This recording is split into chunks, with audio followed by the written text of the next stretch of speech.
For today's video, akong ipakita sa inyo ang among ginahimong lately outreach programs in celebration sa birthday sa akong sister Ginilyn. Ginahimo namo diri sa Tubos, Liloan, Catarman, Camigan.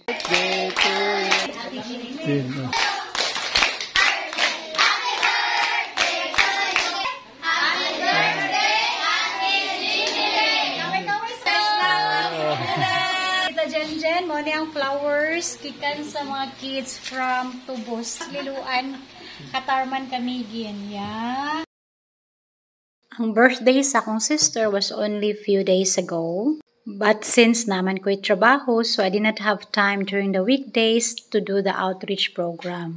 This day, perfect kaayo ang weather, parting ka-nice ang panahon, blue kayo ang sky, so nag-start na magpangas ani padulong sa Tubos. Pangason kayo ang dalan, pero carry ra sa akong brother Alan ang iyang pagmaniho. Salamat Lord, kay safety mi nga nakaabot diring dapita.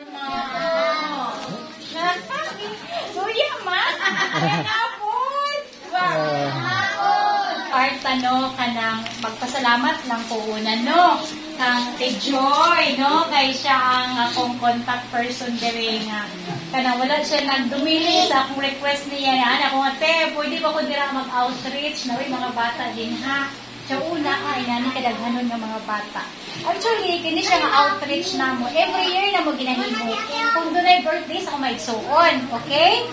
So, nag-birthday ako igsoon niya si Ginilyn atong March 5. Then gusto niya nga magpakaon sa mga bata.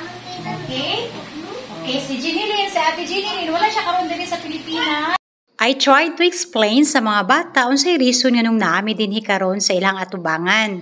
By the way, nag-prepare di ay mi og packed nga snacks composed of spaghetti, fried chicken, and lumpia, of course with pancham kay mo may ginahan sa mga bata. Shout out to Rofa Buslon Hakot kay sa iya mi nag-order ani nga mga pagkaon.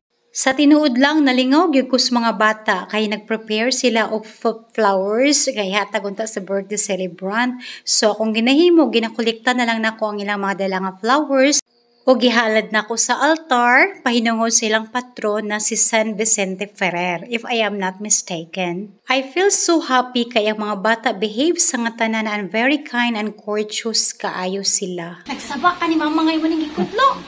Wala. Patay sa pagtaya na orchestra ba na? Nag-video kaya. Insya nga wala. Okay, anyway, thank you so much sa inyong flowers, no? So, makita ni Juan, Ate Jen, kaya ako nini padala sa iya through sa iyang kuya, kalib kuya. So, Tita Jen, mo ni ang flowers, kikan sa mga kids from Tubos. Kanya. O, tanaw sila na ako. Nagbapahay mo sa ako. Yeah, ma'am. Nakikita ka artista? Thank you kayo Ate Joy sa imuhang help and sa pag-facilitate sa mga activity. God bless you always.